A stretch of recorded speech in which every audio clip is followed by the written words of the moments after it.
Hello, everybody. Welcome back Mhm. to the podcast of Tell Me Your Story. This is your host, Chris Baker, and today's special guest is Virginia. What is it? The last name? I can't. Arku, Aku.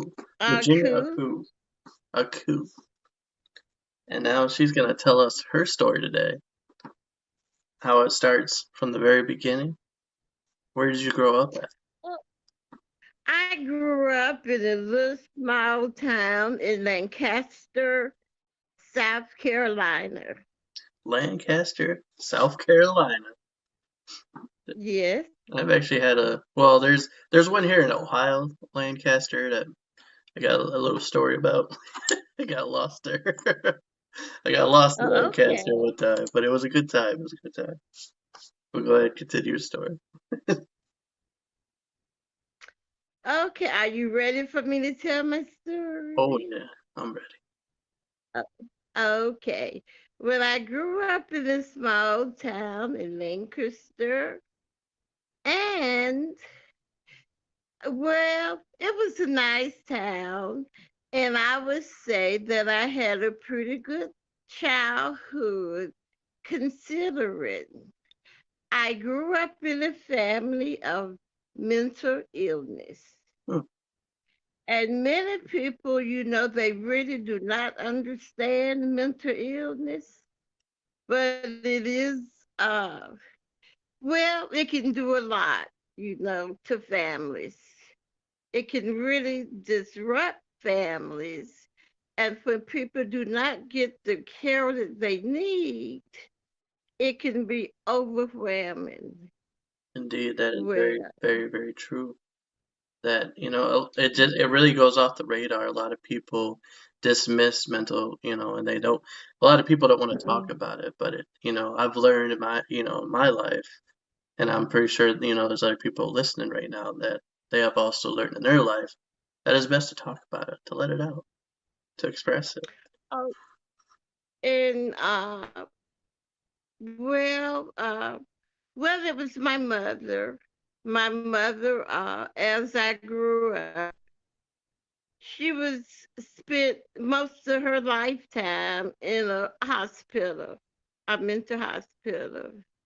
And for me, growing up it was kind of, when I look at it, I could almost cry because she really wasn't able to, give me the love that a a little girl needed. Yeah, And so, as and my father, he was a military man, and he spent most of his time well, he retired in the military.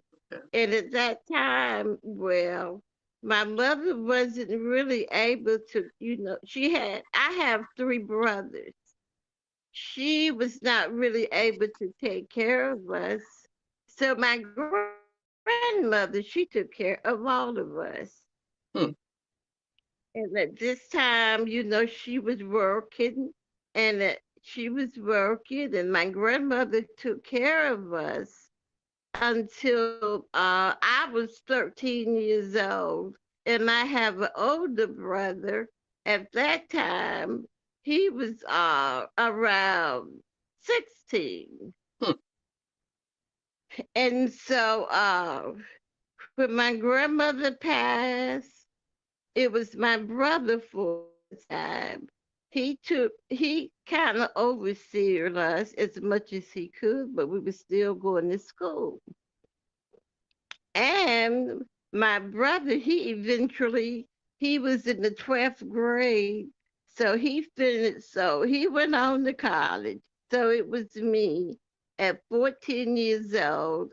I had the responsibility of trying to keep the house going, like taking care of the bills, keeping the house clean, looking after my mother and a younger brother.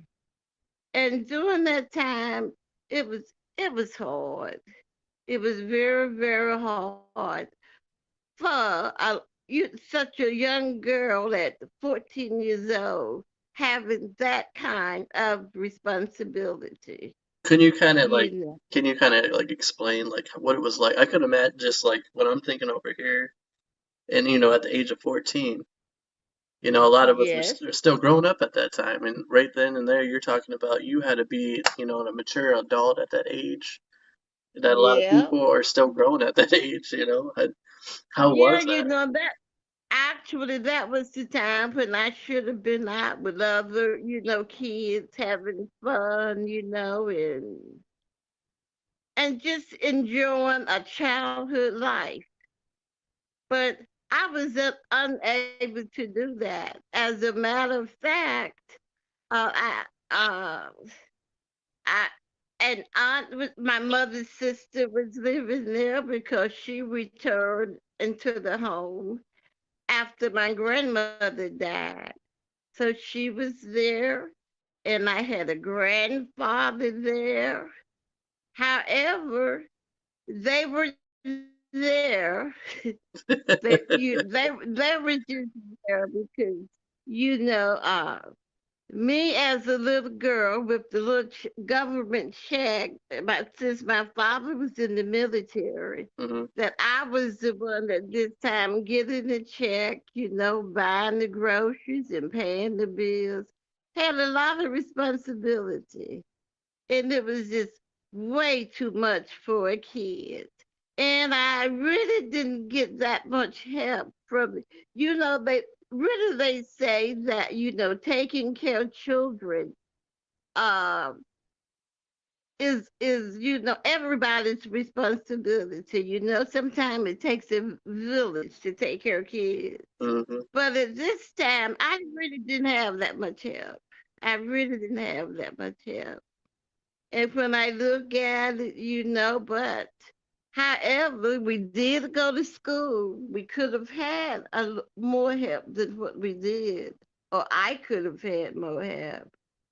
But seemed like I had to be the strong one, because many times I was the one, trying to get my mother to the doctor, and I had a little brother 4 years younger, and I had to kind of take care of him to the best that I could. And some people have even said that I am the one who really raised my little brother.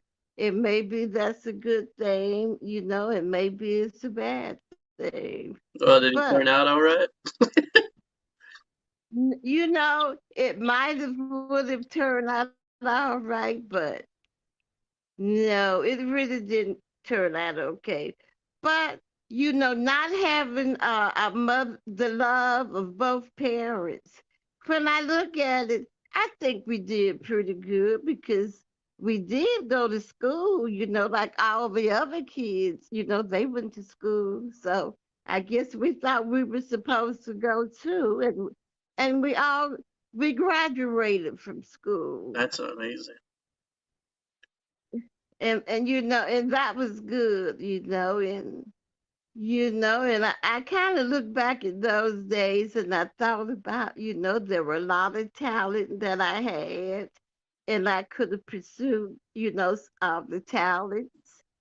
But for me as a child, it was just hard, to really make adult decisions, Yeah, And then when I look at it, I can see that children should be children. They shouldn't be little miniature adults. exactly. So I was put in that role. So and that was hard. And so then, my little brother, he was a senior in high school. And that was a and so my older brother during this time, uh he had finished college, and he was on his own. He spent a time in Vietnam, and when he returned home, he was able to come and help us out for a little while. So he moved my brother and I to New Jersey. We lived in New Jersey. I lived there for a year. Huh. And so I decided to move back to move to North Carolina. I went to school there for a while. What was And it? that was really hard. What was it like though? The adjustment moving, from your hometown to New Jersey, and you said you lived there for a Well, whole year. What was it like? yeah, I lived there for a year and it was almost like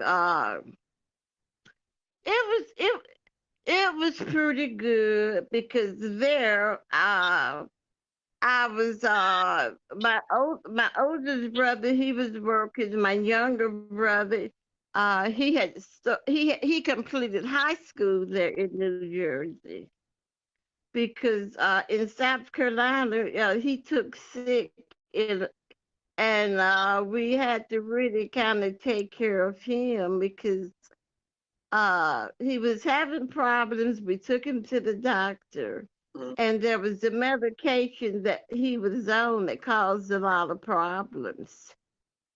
Uh, Actually, it was Thorazine, and he was allergic to that medication, and the doctor did not recognize that that was the problem. So when we got so when we went to Pennsylvania, my brother was able to get him, to doctors that was able to see what his problem was. So okay, and from New Jersey, we moved here to Oklahoma, where my little brother was here for maybe he was here for maybe he was in Oklahoma maybe 4 years, and after that he had an untimely death, and that was hard on us. I could imagine. And that was so much. I mean, it was just so much. And due to my father, at this time he had retired from the army. So my mother and my father, they were both together. And still, my little brother, seemed like it should have been a good time for him. Hmm. And maybe it was. But he come home one night from I was very concerned about him because I do know he had a problem. I knew that. Yeah. But it's something about families really don't want to recognize a problem, especially when it comes to drinking.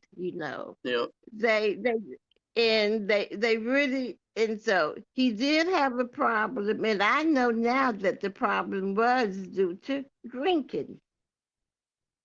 And but he was a hard worker. He worked really hard and everything, but he just liked to go out and drink. So one night he comes home and we got a knock at the door. Uh-oh. It was late in the night. My little brother had been home for quite a while. And it was the police there. And the police wanted him to come downtown for questioning. So they did. So they decided to arrest my little brother because they said something about that that they actually what had happened. The police had arrested a guy. This guy was at a elderly lady's house beating her up, What? and so they took him away. And after they got to this guy to the police station, the guy said that my little brother was with him, and he was alone, but they made a big case against my little brother, and it went to a federal court. And that kind of hurt me really bad. But and my brother my brother died behind that. That's what I'm trying to say, and it's hard for me to get that out. But well, I've lived here and I lived here and even after that, and But that was hard on me. wait. You said Okay. like you kind of lost me there for a minute. You said you went to the federal court, your brother. You guys went into that. Yeah, we did that because see, while he was in jail, uh, I was trying to. Well, anyway, he was in jail. He should not have been in jail because during the time the lady was being beaten up, my brother was home in bed. Uh-huh. So the lady was screaming so and screaming so until her neighbors heard her scream. So they're the ones who called the police. And when the police went to the lady's house, they found this boy in there beating her up. That's what they found. But how did your brother get involved in that? And so the boy told the police that my brother was with him, which my brother was not with him. My daddy got when the doorbell rang, my father got my brother out of bed. And so the police, so the police said that he wanted to take my brother downtown for questioning. And so instead of my daddy just really getting up, going with them, I was up, so he told me to go too. As a matter of fact, he almost pushed me out the door, for me to go too. So we rolled down in the police car, and the police, I told my brother that this guy said that he was with him when he was beating up on this lady. And he said, but this is a guy who would do almost anything. So I just told him, I said, well, look, I don't know anything about it. You all please don't get me involved in that. They said, but we won't. But they decided to keep my brother.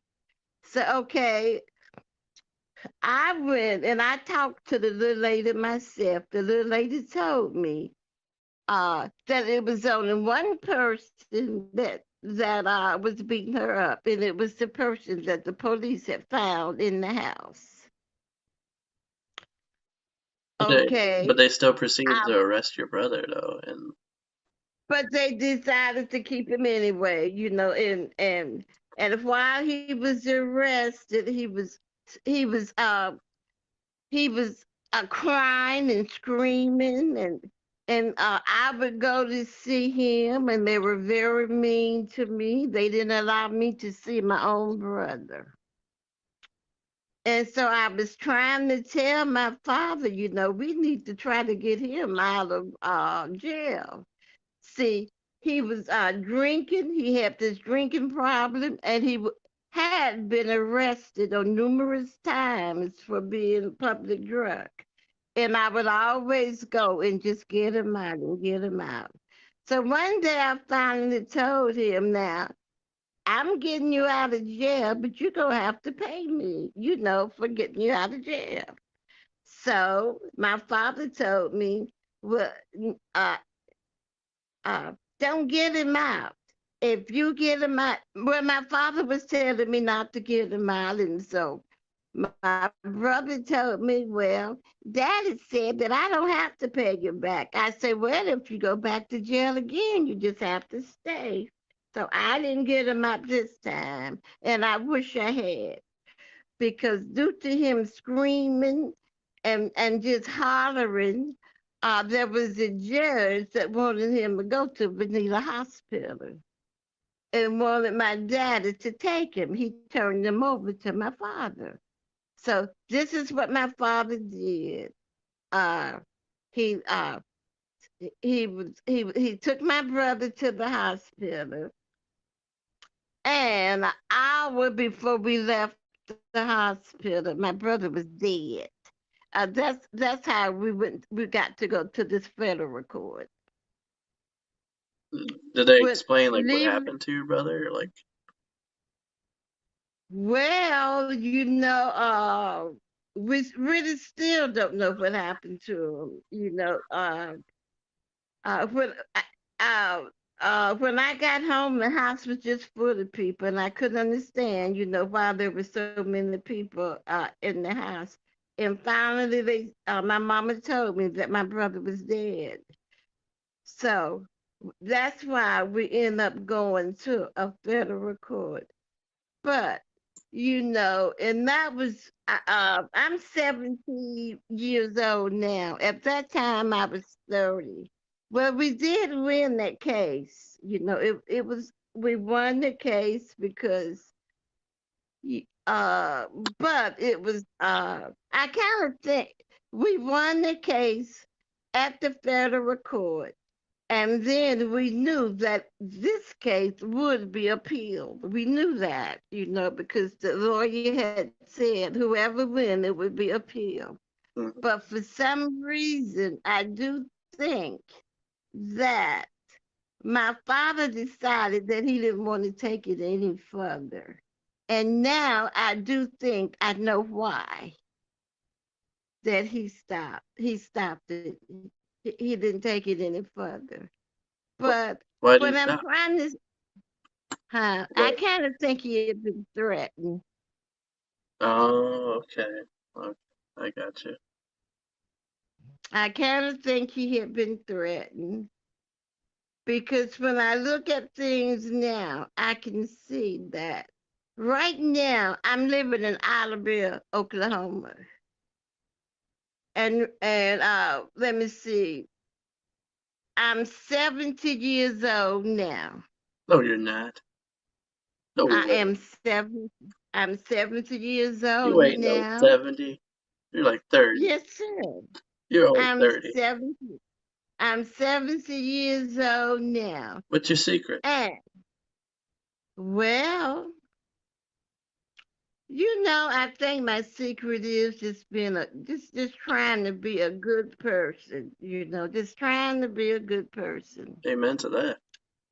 Yes, but I've had problems though. I've had problems. And now we're gonna get to some of the problems I've had. Let's dig into it. Well, at 30 years old, I was able to go to college. I was attending church, and my pastor's wife, she was commuting from Idabel to Durant. Shoo. And so she encouraged some of the members, to try to further themselves. And so it was a group of us. We decided to stop working and to go to school for a higher education. And we finished and everything. And so while I was in college, I met this guy and we got married. Okay, hold on, hold on. I And want to hear so, that story. Let's hear a little bit about how you guys met and how that came together. Since we are getting close to okay, Valentine's Day. okay, well, actually, there was a young man. He was going to a basketball game, and so he stopped by and he picked me up, and he stopped by and he picked up, you know, some other friends, and so that's how I met my husband. I met him uh, just going to a game, and so we started talking. Then we got married. So we moved to Dallas. And I tell you what, if I had known that I had married an alcoholic, I don't think I would have, married him. But and I should have known, but I didn't because like college kids do, they will get together and drink and have fun. I And I definitely thought, did. a lot of times we were just drinking and having fun. But I didn't know that he was dependent. It was a dependency for him. And so After I married him, I think it was about a year into, no, it was maybe a month. I realized I had made a big mistake. Oh no. But then I felt that, well, this is what you've done. So you've made your bed hard, so that you're gonna have to sleep in this bed, and that's what I thought. Well, I was in that marriage for 10 years. For 10 years, I eventually got out of that marriage because I started going to Al-Anon. Okay. Okay, and then therefore my husband never did feel that he had a problem, Hmm. but he had a problem. And as a matter of fact, he made attempts on my life, so I knew that it was that I had to go because I took the for 1 year. I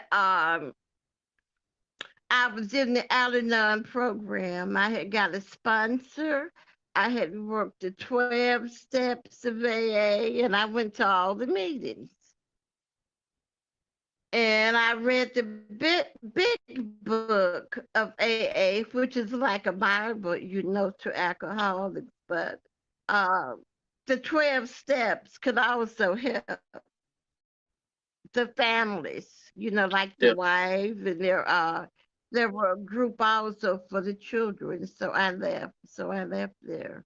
So I was able to leave my husband because at that time, you codependent and you enabling. So I was enabling him, and I really uh decided to leave is when he was just acting up one night really bad, acting up, and I'm trying to go to work because at this time he was unable to work. And I got struck down by a car right at a stop sign. What? The driver didn't, yes. You were just walking across the street and a car hit you? No, I was crossing the street, but here's a stop sign, and I don't, and I was just walking. All I know, I was hit, Jeez. and then I was just hit. I mean, the car hit me. I heard my bones in my legs. I heard them crack, and I'm lying out in the middle of the road, and right and there a stop sign. Well, anyway, it was time for me to make some changes, and I knew that was time for me to leave. Hold But on, hold so on. when I Wait. Let's go back yeah, to the okay, being hit by the car. okay, oh yeah. I was so the lady, she after she hit me, she got up and she hugged me and was kissing me on my face, saying, "Ma'am, get up," and I couldn't get up. And I heard someone say, "But why do you want her to get up?" By this time, the ambulance had come, and one of the cops looked at me and he says, you can count yourself lucky. Well, I didn't count myself lucky because I knew that was God's grace, Yep, God was because there. I knew that I could have died in that. And also there has been I've come close to death many times, because I was on my way to work and my car just started smoking. So I got out. And later I found out that my husband had tampered with the car. Oh no. He put kerosene in the engine. What was he trying to do? And I noticed many times when I tried to crank the car up, all I could smell was kerosene, and I didn't know where it was coming from. But later, after I could no longer drive the car, I found out that it was my husband who had done that. And different other times when my husband had gone to jail, I was um I was going to work. He wasn't working, and every time I would come home, I could. There was something strange. I didn't know what it was. It just something strange. So one morning I was sick and I wasn't able to go to work. But then I got a knock on the door. So I went to the door and my husband ran to the door and there was this lady there. And he told her if he was looking for somebody, whoever, they live next door. And the lady looked at him real funny. So the next day I go to work. And when I returned home, my husband and this same lady was inside my house. And that hurt. That hurt bad. And he jumped on me. As I called the police, so he went to jail.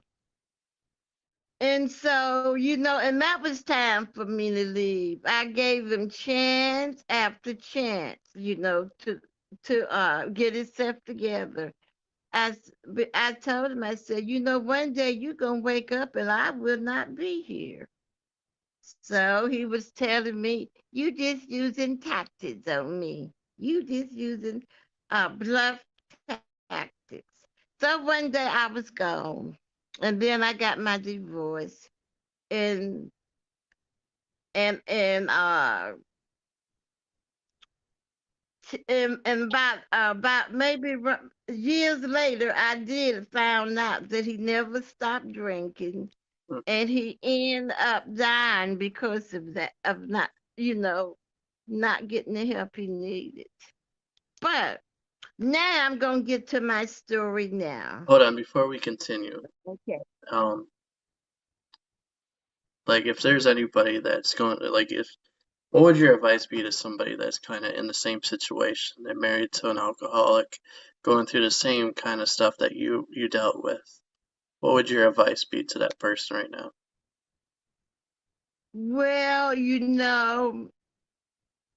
my advice would be to that person to get a support system. They would need a support system. And I would recommend Al-Anon because that would be the best support system that they could get. Because let me tell you about me being married to an alcoholic. I realized that we think we can fix these people. That's the story for We everyone. think we can just love them and we think we can fix them. And, actually, we're hurting ourselves Mm, because we begin to be codependent, you know, and just and we enable them to do things, you know, and what we're trying to help them by us trying to help them, we're neglecting ourselves. We're not taking care of ourselves. preach it. And we can't help them. It's something that they have to realize. Look, I have this problem and I'm gonna have to do something about it. Only they can do something about it. It's nothing we can do. Yeah, And if we stay in this marriage, they could kill us. They could snap just like that, and we're dead. And I learned all of that. See, I had a sponsor that I could call her, and she demand that I go to all the meetings, including going to hear the alcoholics talk. To go to listen to their story. So after a while, I decided that I've done everything that I could do and I need to focus on myself. I was able to leave. I see you watching your time now. no, I was looking at my ring. Okay. And so that was hard. Now, the childhood that I had, I told you that responsibility. living, trying to take care of my little brother even after he was with my parents. I told you that. Yeah. And now I told you about my husband. So now I'm gonna tell you what's going on with me now. Okay? Let's hear it. And then we can conclude this. Okay. We could talk all night if you want. After I left, oh, after I left my husband and I returned here to Oklahoma to be with my parents, I I was really sick. I had been with this husband for 10 years, abused and just just abused, just abused. And I had already got struck by a car. Therefore, I was having panic attacks. I was having panic attacks, and I was just, I don't know, I was depressed. So I started going to a daycare treatment here, Port Albert. And at this daycare treatment, it was good for me to be there. But I also I also was going to Paris to a neurologist In Paris? in Paris, Texas. Yes, Oh, okay. sir. Okay. I thought you were saying Now I'm in overseas. Oklahoma now, but I was out going to a day treatment for people with mental illness. You go there and you do the things there, you cook, and it was just it was scriptural, so to speak. And I would also I started passing out, just blinking out. So I decided to go to a neurologist there in Paris. Okay, and I saw him for about a year.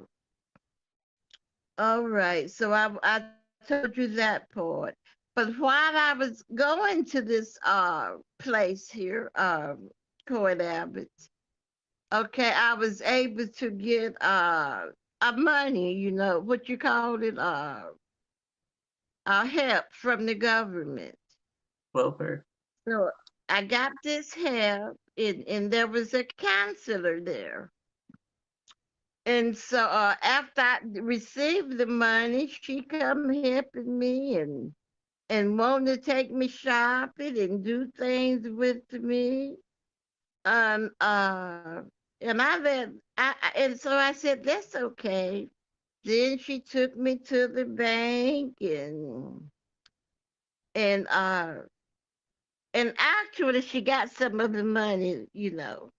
She got some of the money. And she refused to give me the money. So I just wrote it up and wrote it up. I asked her for it. She told me that I wasn't going to get it. She gave me all that she was going to give me. So I wrote it up and I decided to call the police. So, but the police, and I read what I had wrote up because I had called the main office, Court Abbott main office, and I talked to the person, the administrator over, the whole hospital, I guess. And so he told me to go talk to the DA. Well, I didn't go talk to the DA, but they did send some. Well, to make a long story short, she had to repay the money and she lost the job. That's very good. To make a long story short, That's good. okay. That way she wasn't. How much did you end up finding out how much she actually took from you? She was like taking your entire check, or No, no, not the entire check. Because I think it might have been about at that time we didn't withdraw. We put so much money in the bank, but we didn't withdraw at all. but I didn't know she had decided to keep 2,000, that she was gonna take me shopping. So actually, it was over $1,000 she took. So okay,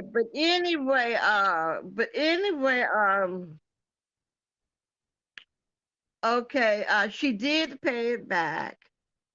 She had to give it back, and it was the DA here. Her name was Virginia Sanders, a pretty good lady. She got one of the young attorneys to help me, Mm-hmm. to be my lawyer. And when he talked to me, this young attorney, there was something about him that kind of frightened me. By me being from Court Abbott, you may say a mental patient, and the way he talked to me, he scared me, Like, what did he and I do? could, Like, how did he huh? talk to you? Can you kind of explain like how Well, he talked to you? he was telling me that, well, I don't understand this, and kind of yelled. And I really couldn't understand why my writing was something that he couldn't understand when our Court Abbott had sent special investigators, and they read everything I had wrote. Yeah. And they could understand it. Federal investigators could understand it. The police officer that I read it to, he could understand it. The DA, she could understand it.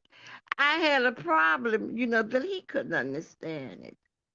So I decided, he said, well, what do you want?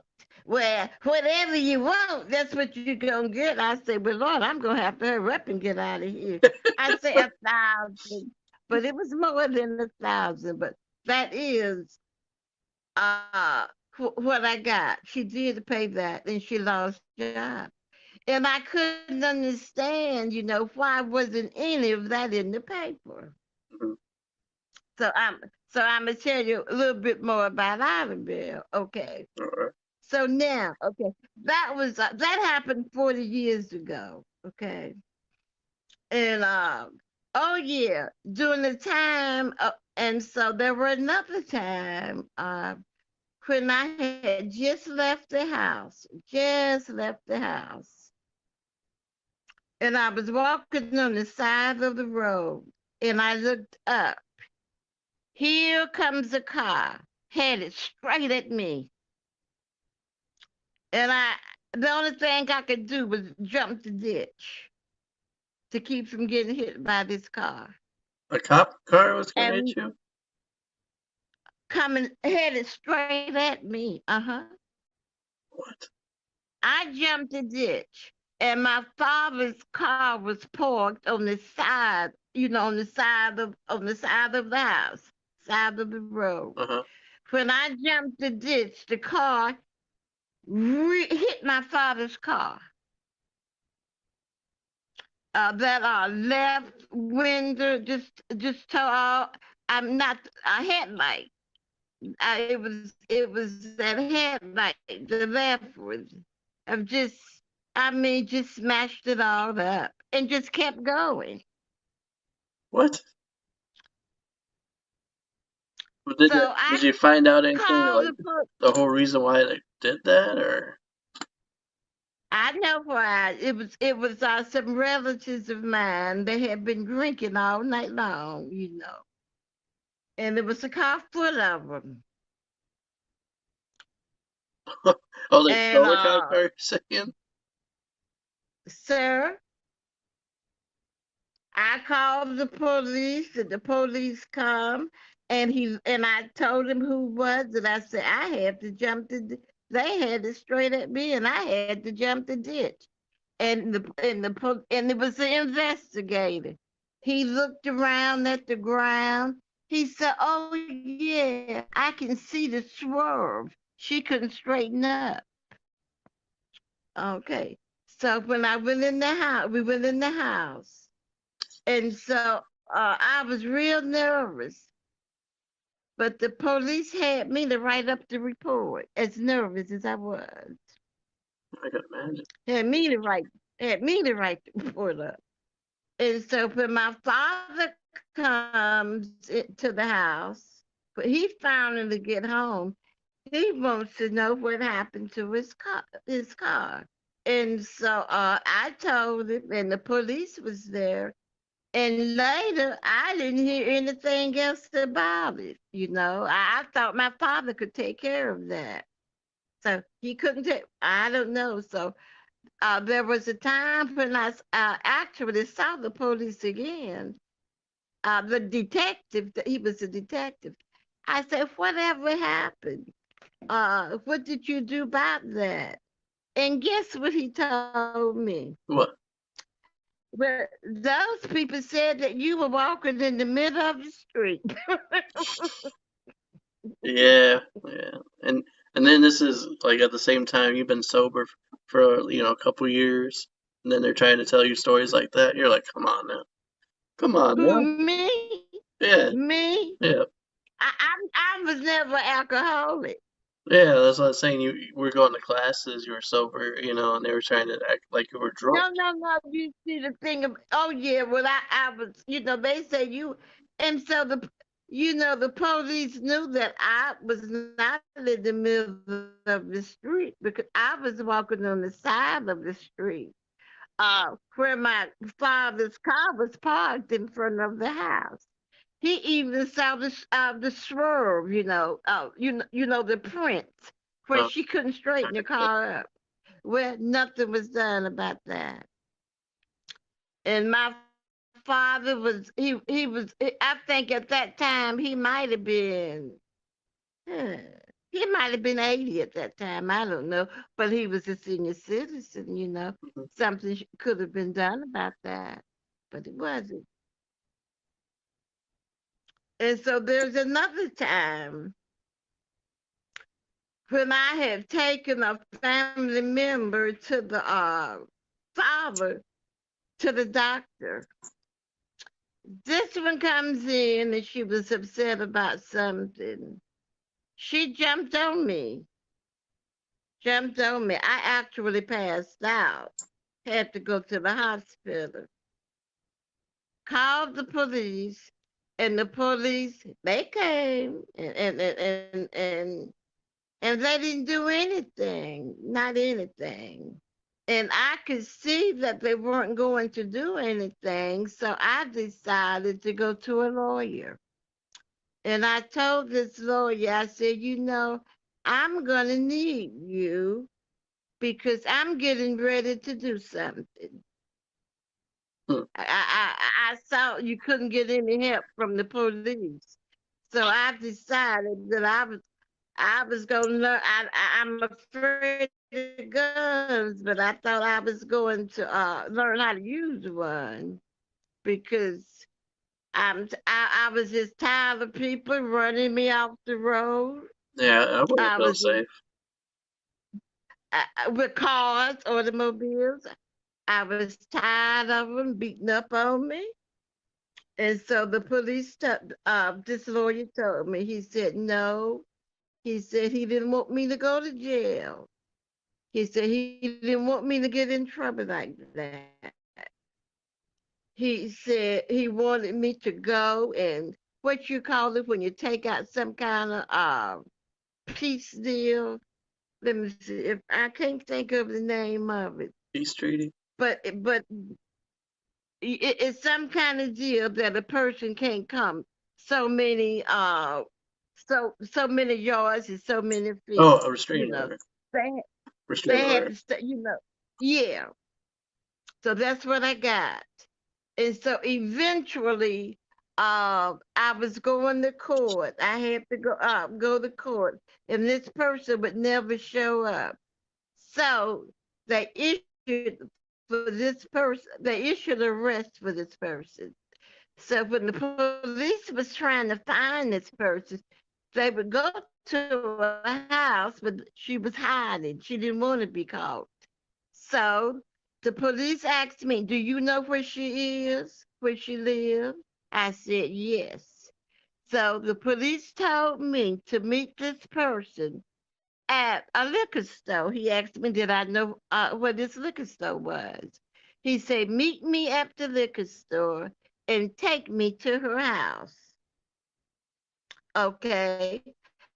I was at the liquor store.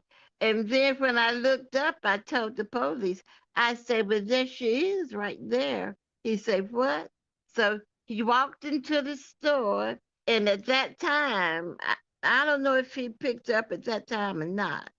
No.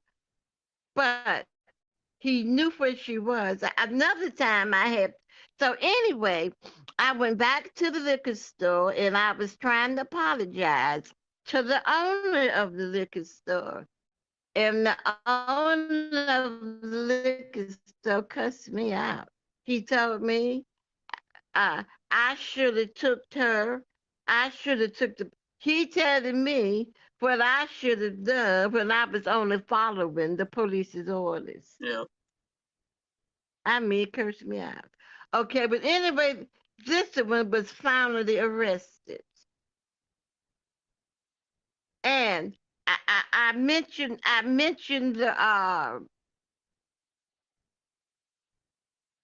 about this because I'm gonna tell you something else as I go on because and I'm about to end it now, but okay. This person at the liquor store that talked to me that bad, he eventually become what you call it a city councilman. Oh no. He and before he became a city councilman, I was going over to a friend's house, and I mean, I couldn't get by because he and his friends they had parked all the way in the highway. You couldn't get by.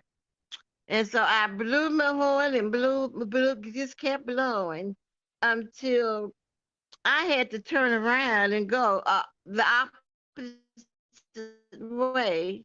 And I went to the police station and I told them, I say, look, this person is just, they're occupying the whole road there. Nobody can get through there because the cars were parked out in the road. And so the policeman I was talking to, he said that he would go and see would they move the car for him. I don't know whether they did or not. But anyway, okay, I'm gonna stop talking about this guy for now. But since I've been sick, before my parents, okay, my parents died. And before they died, I was able to get government assistance, to help. Mhm. But after they died, my father left me just a little money, just a little. Because I had to take care of my mother and father again. I had to. Although I'm living in my own house, had my own house built with the self-help program, I eventually had to let both of them stay with me for a while. My mother, she eventually passed at the nursing home, and my father, he passed at the hospital. But anyway, they're dead now. And the little money that I was getting from the government, I could no longer get that now.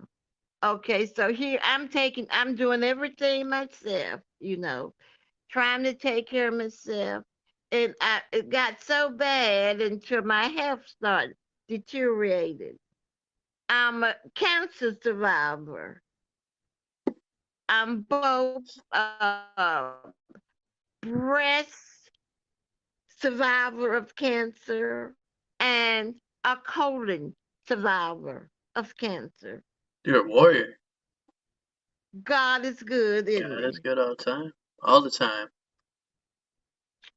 He is good. And I want to tell you something though. And Hold on. I want to tell you something. All them battles that you went through, everything that you ever went through. You gotta remember, God was there every minute. Every time you thought you was alone, man, God has had your back every time. And then as you wake up today, it's another day, another blessing. And it's God's way of saying He ain't finished with you yet. Your life is a blessing. That's the same thing a doctor told me when I went into his office.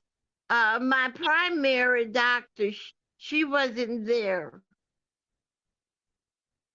Hello, Yep, I'm I sorry. thought we were off. Can you hear me? Yeah, I can say My primary doctor, she was. Uh, well, anyway, a substitute doctor was there, and he looked down at my records, and then he looked up at me. He said, "You know what? There's still something for you to do." Amen. He's a good doctor. You don't get too many doctors there that preach and tell you the truth. He said, "There's still something for you to do." But let me tell you, last year I had 4 different operations due to this colon cancer. And during this time, I had a young lady to come to work for me from down the street. Now, her sister had worked for me, but uh, they took her sister out the house. Her sister was from an agency, and the agency removed her sister because her sister broke a HIPAA law Oh, by no. talking about me to a police. And what she did was my I, I had power of attorney over my father while my father was living with me. And my father had 4 cars and they were pretty much new. So he wanted her to work for him and do errands for him. And I allowed her to do that. So she was able to use his cars. So therefore, he put her on what is it? The will? His insurance. It's insurance. Insurance. Okay. So if she had an accident, it wouldn't be a problem. Well, she got so carried away, until she would just go on the errand and just keep the car all day long. And then, without telling me, she decided to use my father's automobile to go on a 2 weeks vacation, to take her parents. Well, she was having herself a good old time, huh? No, not to take her parents, but to take her family. Yeah. 2 weeks. But anyway, so she decided that I was in a car. Somebody hit me from the rear, so I saw her and I needed a little more support. So I stopped her so she can come and be with me. She started talking to the police. And whatever she said to the police wrote the safety department. And from there, I have to provide the safety department with a police report every twice a year for 4 years. I had to do that. After passing the written test and after passing the driver's test. This is what I had to do.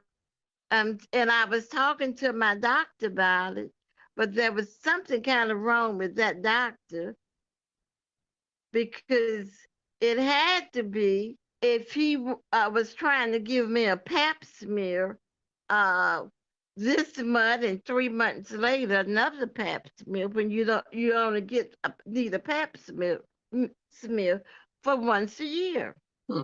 But anyway, I changed doctors, and this doctor stopped all this of me having to give those reports because each time I gave a report, I had to pay for it.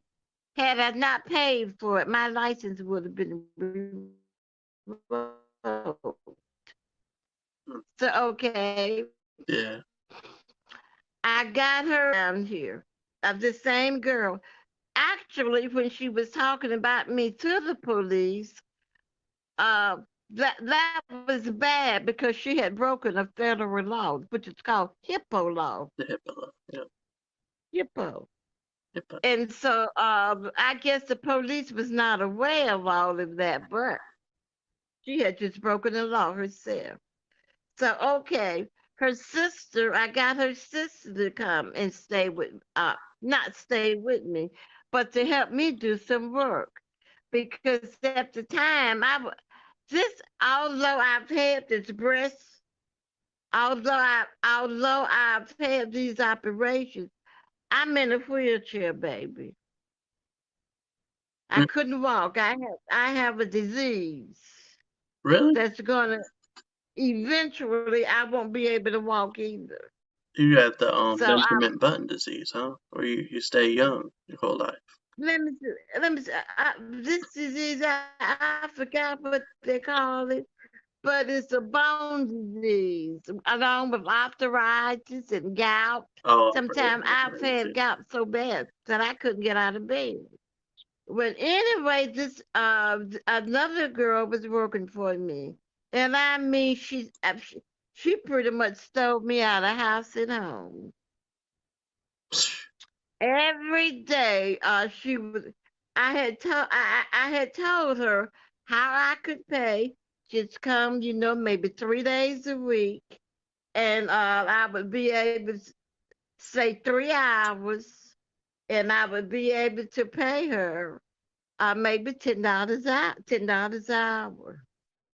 So so she would come to my house and bring. Well, anyway, she would come and stay all day long in the kitchen on Facebook on the cell phone. Just glued to the phone, huh? Yeah, on the cell phone. And when she comes to the house, I was always giving the money, giving the money.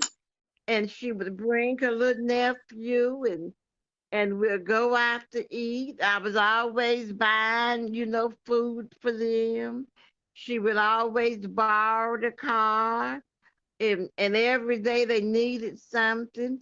And the 2 months that she stayed with me, I mean, my little bank account just almost really went down. Yeah, I can imagine.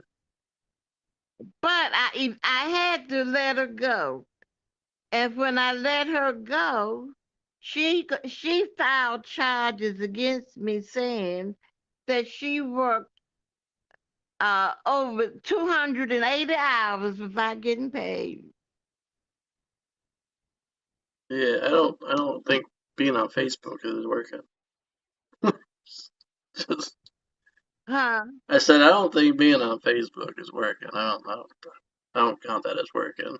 That's what I would have told the officers or the courts. I would have been like, But you know what?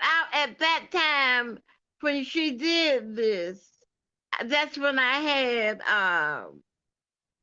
that's when I had my first colon cancer. You know, I was sick, and so and she brought charges, and I was trying to tell them I I don't know. I had just told the police. I tried to tell them. I mean, after that operation, after this operation, I had my first treatment to go to the doctor. I drove myself. And after I drove myself there, I stopped by the police office to report this to them. Could hardly walk, you know. mm-hmm. And she was at my house again. But anyway, to make a long story short, uh, I was trying to get help after I got papers that she had brought charges against me and she had timesheets. But what I'm trying to say, the police wouldn't listen to me, and took me to court. I wasn't able to go to court. I had to almost, somebody had to push me in the court in the wheelchair. And they talked about her time sheets, but she never showed me any time sheets. Yeah. And she wanted And she wanted an extra $280 from you. huh? She wanted the extra $280 from you. No, she said she had did all that 280 hours work for me, unpaid wages. That's what she said. But you gotta go. No, this is what she told the judge, and she did have something in the book, but I didn't know what she was holding. Mhm. I've never seen any time sheet, Well, but I mean, every I took a shopping, and she brought a little boy to my house every day. He went back and forth to my refrigerator eating. Uh, I would go out to eat every day and buying her food and him food,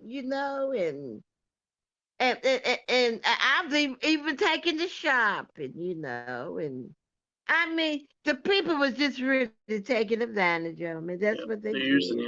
And me being sick and can't hardly walk and can't move around, I was vulnerable for them to do that. And it just hurt me so bad. I was really hurt. I would be And too. then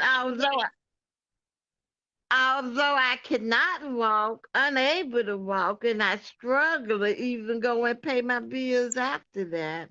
So she got a job at one of the cell phone places. And I told the people when I saw her there that I didn't want her to help me. And I told him why. So next I found out I'm going to chemo and can't hardly walk, that she's gonna press charges against me again, saying that I'm harassing her on the job. Here, I can't walk. I'm in a wheelchair. I can barely pay my own bills. How could I be on somebody's job harassing them? Yeah, exactly. Okay, and and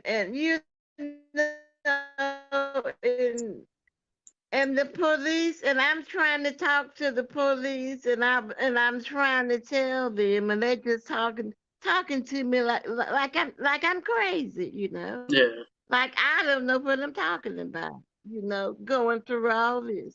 And here recently, a little boy, I've had houses, and I have been trying to rent the houses to help me, pay my medical bills. Because one of my shots costs $1,000 that I have to take, for my bones. And I was the rent that I was getting from my house at this time, that little bit of rent was helping me with my doctor bills. So after this girl had treated me so bad, here come my relatives. They gonna help me, and they turn out to be worse than this other person. Let me tell you what happened this time. This one got a hold to my debit card, the number on my debit card.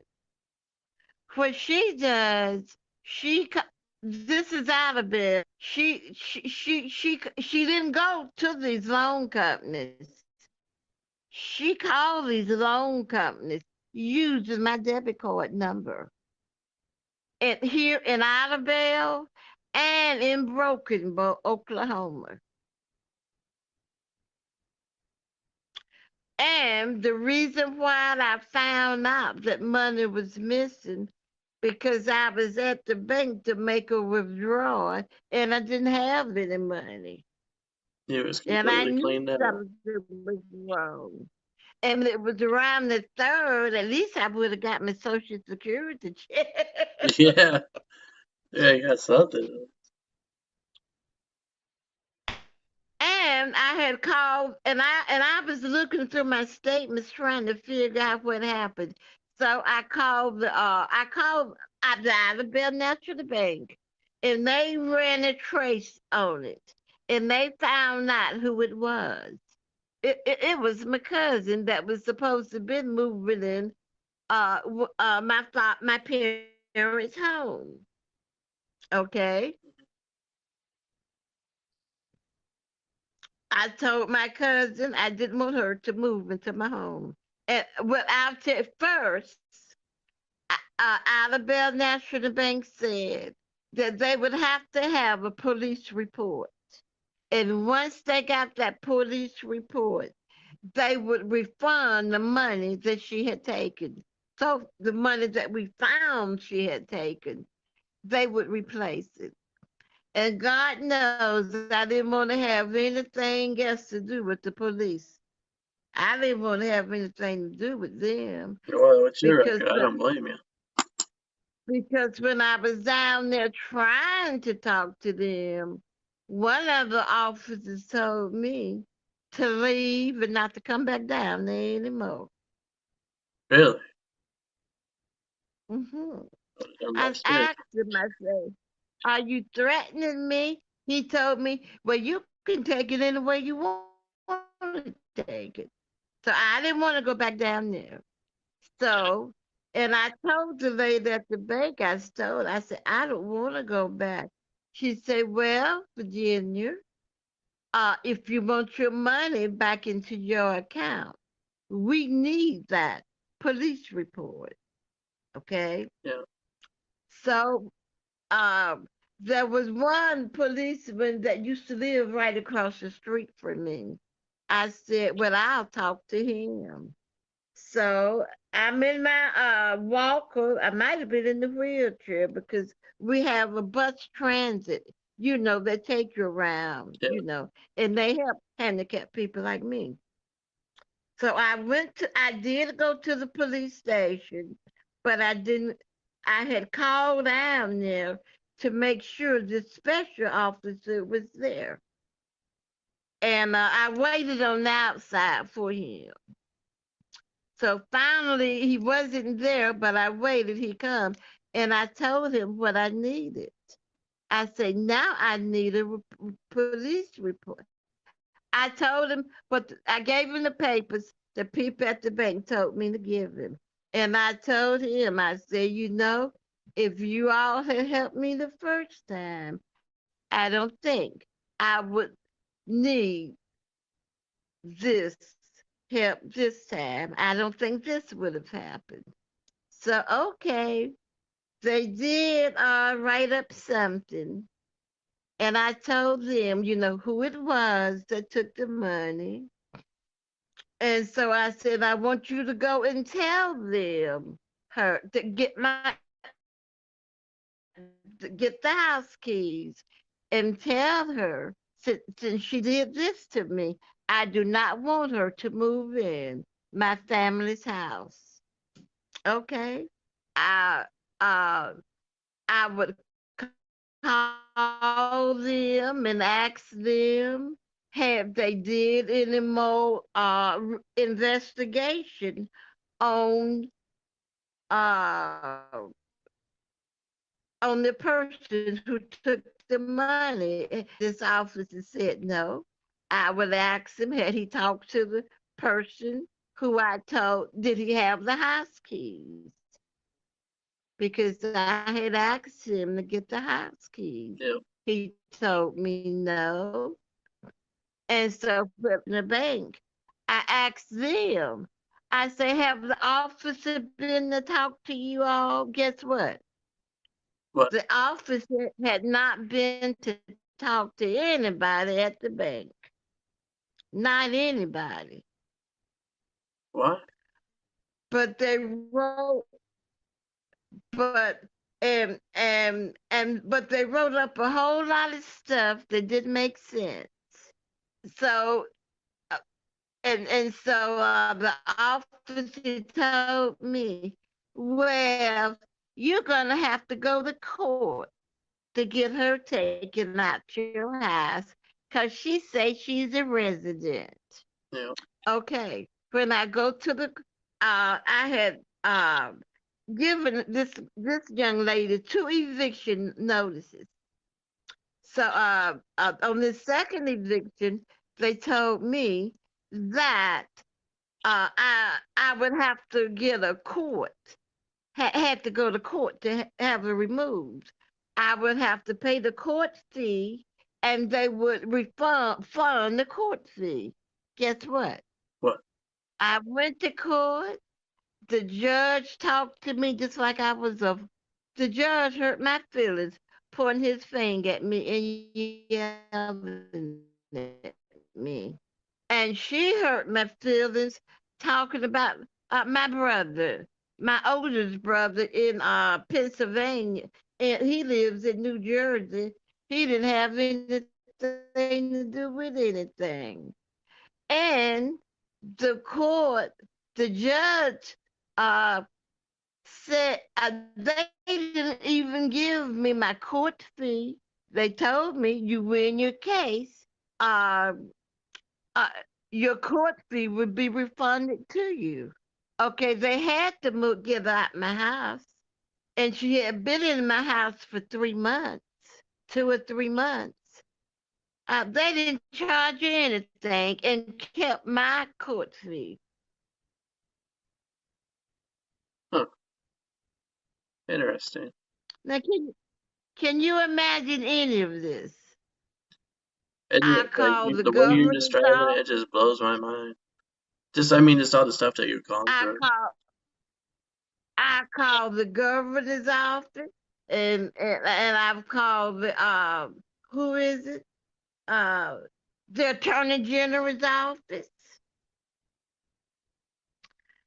and the attorney general's office uh uh turned everything back to the DA here, and told the DA they've just got what you call a citizen complaint, and that that he should look over everything, because those two judges should have realized that I was too sick to be coming to court in the first place.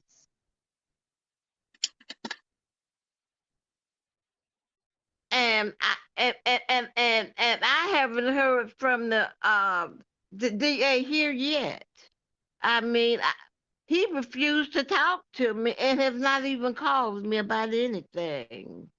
Hmm. And even the attorney general told me, go to what you call legal aid.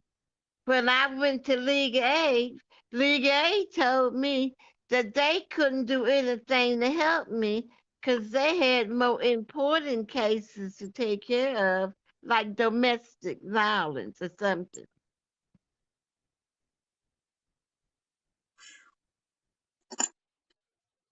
Miss Virginia, I love having you on the show, but we're out of time. We Yes. are out of time. I'd love to have you back on again. I love hearing your story. Your story has really, it's incredible. You have gone through a lot. Okay, Yeah, I would love to be back, and I would love to conclude this story because there's something else I want to tell you. yeah, we got to wrap this up and have a part two down the line. Have you back on again. Okay, Because, let's I have love a getting in the part two. restroom, but I just looked at the time. We've been on almost for an hour and a Well, I told you I wanted to rush this up because now this is what happened in Idabel, Oklahoma. half. Thank you once again for Idabel, Oklahoma. thank you for Sir? thank you once again for being on the podcast. Yes. And anybody And else? Sorry. keep in touch, and we'll have a part two. Definitely. We're definitely going to get back in contact and have you on again because I'm pretty sure there's a lot of people that are listening right now that want to hear the rest of that story. Oh yeah, because it doesn't get in the belly, it get worse. Um, if anybody wanted to reach out to you, is there any way that they can contact you personally or Yes, sir. My number is no, no, no, no, no, five no, eight. no, no, no, don't. Do you have like Okay. do you have an email or a Facebook? Yeah, it's Virginia with two A's, 0903 Okay. gmail.com. I don't want you putting your phone number out there and people prank calling you. That way they can Oh, contact I you. don't want that. I get too much of that. Yeah, you don't want that on your plate. That's why I said don't do that. Don't put your phone number out there. But anyway, But but I want to tell you something. All the hurdles that I've had to jump, I I have not jumped them by myself. And I amaze myself because we serve a good God. God is good. He's good all the time. Every day. And I focus that. I focus on that. I pray to him to give me strength. That's what we Because gotta there's do. so many times I have just thought that I would just be better off dead. No, no, I thought, no.